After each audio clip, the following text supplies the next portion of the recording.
Secara tersirat, Ibu Angelina Sondag ini mengungkapkan bahwa dirinya dan keluarganya berada di bawah suatu tekanan yang sungguh amat dahsyat. Hingga membuat Ibu Angelina Sondag ini memilih untuk tidak mengungkapkan siapa sebenarnya yang telah menjerumuskan dirinya dalam kasus tindak pidana korupsi.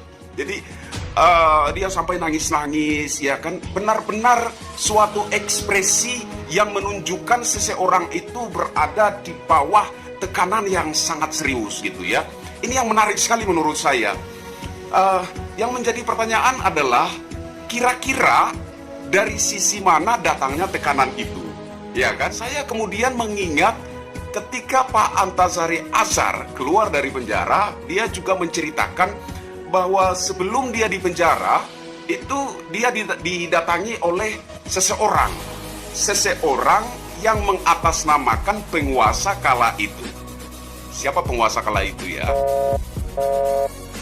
Saya kira nggak perlu dijelasin lagi karena tentunya kita semua sudah mengetahui itu, ya kan? Jadi seseorang yang mendatangi beliau, mendatangi Pak Antasari Azhar ini, meminta kepada Pak Antasari Azhar untuk menyetop kasus dugaan tindak pidana korupsi yang kala itu sedang ditanganinya. Pak Antasari Azhar kala itu adalah ketua KPK yang sedang menangani kasus dugaan tindak pidana korupsi Bank Senturi yang diduga melibatkan besannya penguasa kala itu, yakni besannya Bapak SBY. Kenapa orang-orang yang terlibat dalam kasus tertentu di era penguasa masa lalu, era penguasa sebelum Bapak Presiden Insinyur Haji Joko Widodo maksud saya, seakan-akan ada di bawah suatu tekanan yang sungguh amat dahsyat gitu ya. Enggak Ibu Angelina Sondag, enggak Pak Antasari Azhar, enggak Pak Nazarudin, jangan-jangan ada banyak lainnya yang kita belum tahu.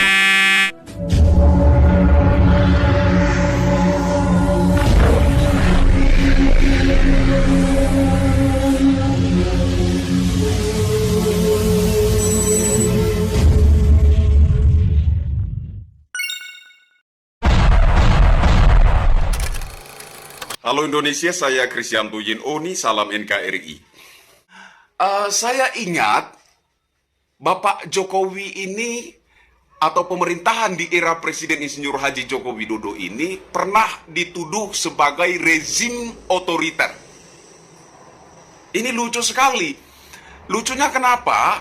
Karena di era kepemimpinan Presiden Insinyur Haji Joko Widodo belum ada satupun saya lihat atau dengar seseorang yang terlibat dalam suatu kasus tertentu mengungkapkan betapa dirinya itu berada di bawah tekanan, betapa dirinya berada di bawah bayang-bayang ketakutan yang luar biasa, hingga sampai memohon-mohon agar keluarganya itu jangan diganggu gitu ya. Belum pernah.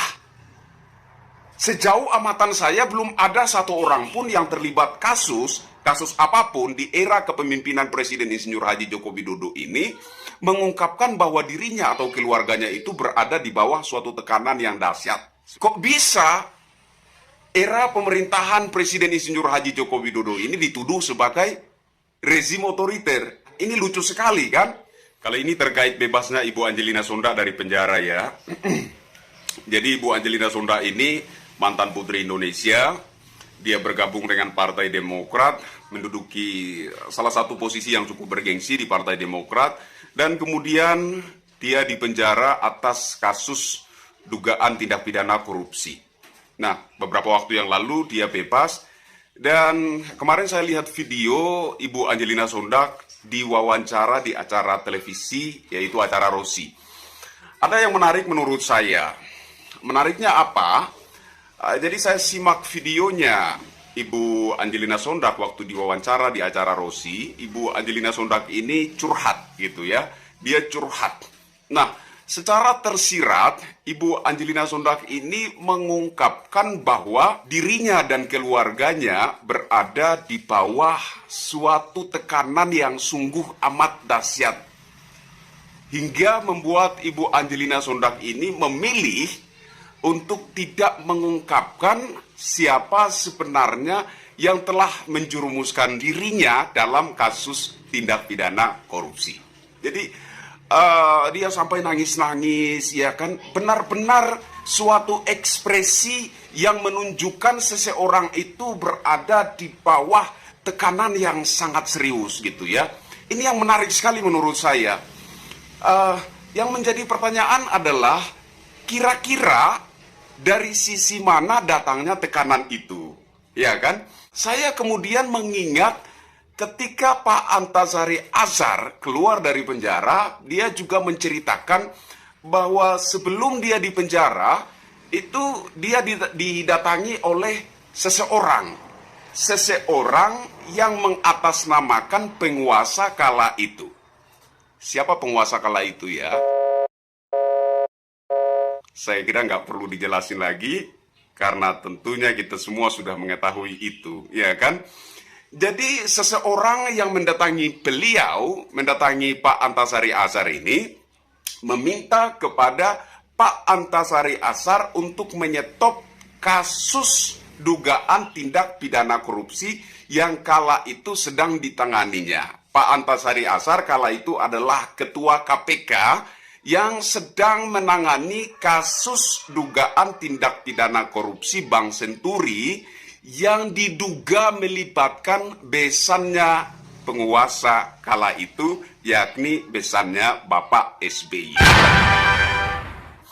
Dan kemudian Pak Antasari Azhar waktu awal-awal keluar dari penjara, ya, jadi beliau ini waktu jadi ketua KPK, waktu itu beliau ketua KPK, sementara menangani kasus dugaan tindak pidana korupsi yang diduga melibatkan besannya penguasa kala itu.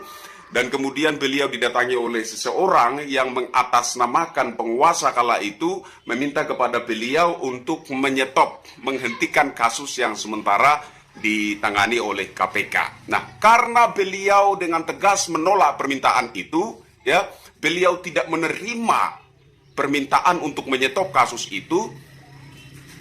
Kemudian beliau nggak tahu siapa yang dibunuh.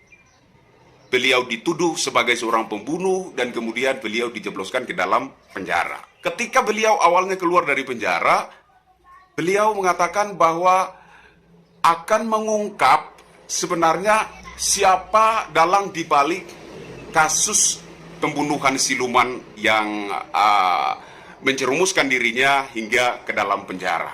Tapi hingga saat ini Pak Antasari Azhar juga belum mengungkap hal itu, ya. Pak Antasari Azhar juga belum menepati janjinya untuk mengungkap siapa sebenarnya dalang yang menjerumuskan dirinya hingga masuk ke dalam penjara. Kalau kita mundur ke belakang, ada yang tidak kalah menariknya dengan kasusnya Ibu Angelina Sonda dan Pak Antasari Azhar, yaitu kasusnya Pak Nazarudin. Pak Nazarudin ini pernah mengingatkan kepada Bapak SBY. Beliau katakan, jangan ganggu anak istri saya. Wow. Ini menarik sekali menurut saya. Kenapa orang-orang yang terlibat dalam kasus tertentu di era penguasa masa lalu, era penguasa sebelum Bapak Presiden Insinyur Haji Joko Widodo maksud saya, seakan-akan ada di bawah suatu tekanan yang sungguh amat dahsyat gitu ya. Enggak Ibu Angelina Sonda, enggak Pak Antasari Azhar, enggak Pak Nazarudin. Jangan-jangan ada banyak lainnya yang kita belum tahu. Jangan-jangan ya. Jadi saya coba membangun suatu kesimpulan bahwa sebenarnya tuduhan bahwa pemerintahan Presiden Insinyur Haji Joko Widodo ini otoriter, ini hanyalah suatu justifikasi untuk menutupi kepemimpinan otoriter di era sebelumnya. Itu menurut analisis saya ya. Kalau salah saya mohon maaf ya. Tapi saya kira nggak ada kesimpulan yang lebih tepat selain itu. Bahwa tuduhan terhadap pemerintahan di era Presiden Insinyur Haji Joko Widodo ini sebagai pemerintahan yang sangat otoriter, ini hanyalah sebuah justifikasi untuk menutupi era otoriter yang sesungguhnya yaitu era kepemimpinan sebelum era Presiden Insinyur Haji Joko Widodo. Nah, akhir dari video ini saya mau mengingatkan kepada saudara-saudara yang sering mengkritisi Partai Demokrat, ya, yang sering mengkritisi Partai Demokrat terkhususnya, untuk lebih berhati-hati, ya. Awasi keluarga kita, awasi istri anak kita. Sayang, sayang. Oh, alhamdulillah, puji Tuhan, istri saya nyaut. Artinya istri saya lagi aman-aman saja.